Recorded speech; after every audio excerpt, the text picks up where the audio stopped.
Kisah misteri dari Tanah Jawa. Asal-usul kuntilanak.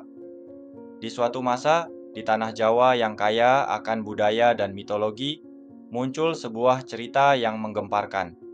Cerita ini berasal dari zaman dahulu kala, sekitar abad ke-17, ketika dunia masih penuh dengan misteri dan takhayul. Ini adalah kisah tentang hantu yang dikenal dengan nama kuntilanak.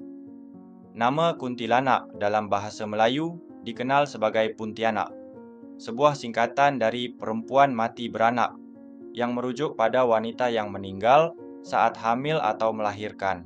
Bagi masyarakat Jawa, kuntilanak adalah roh jahat dari wanita yang meninggal dengan cara tragis ini.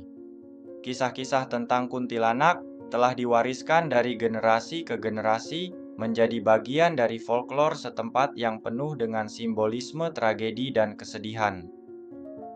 Penampilan kuntilanak yang menyeramkan. Kuntilanak digambarkan sebagai sosok wanita cantik dengan rambut panjang terurai yang mengenakan pakaian panjang putih. Seringkali terlihat melayang atau terbang di malam hari. Pakaian putih melambangkan kesucian dan kepolosan, sementara rambut panjangnya yang menutupi wajah pucat dan mata merah menyala menambah kesan seram.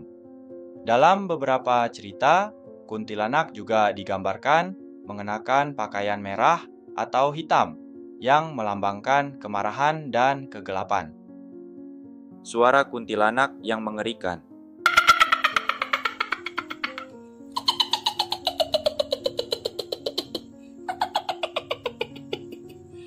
Asal-usul nama kota Pontianak. Kisah kuntilanak juga terkait erat dengan sejarah kota Pontianak di Kalimantan Barat.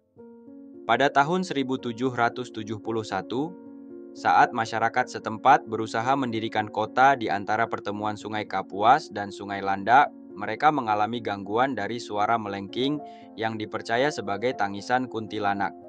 Dipimpin oleh Sultan Syarif Abdurrahman, masyarakat menembakkan meriam untuk mengusirnya. Keberhasilan ini menimbulkan kepercayaan bahwa hanya keturunan Syarif yang mampu mengusir hantu tersebut. Pandangan Islam tentang kuntilanak. Dalam Islam, kuntilanak digolongkan sebagai jenis jin. Meskipun sosok seperti kuntilanak, wewe, atau gandarewo dikenal dalam cerita rakyat, mereka semua termasuk dalam golongan jin yang suka mengganggu manusia. Oleh karena itu, sebaiknya jangan takut, karena saat menampakkan diri, jin berada dalam kondisi yang lemah. Cara mengatasi gangguan kuntilanak.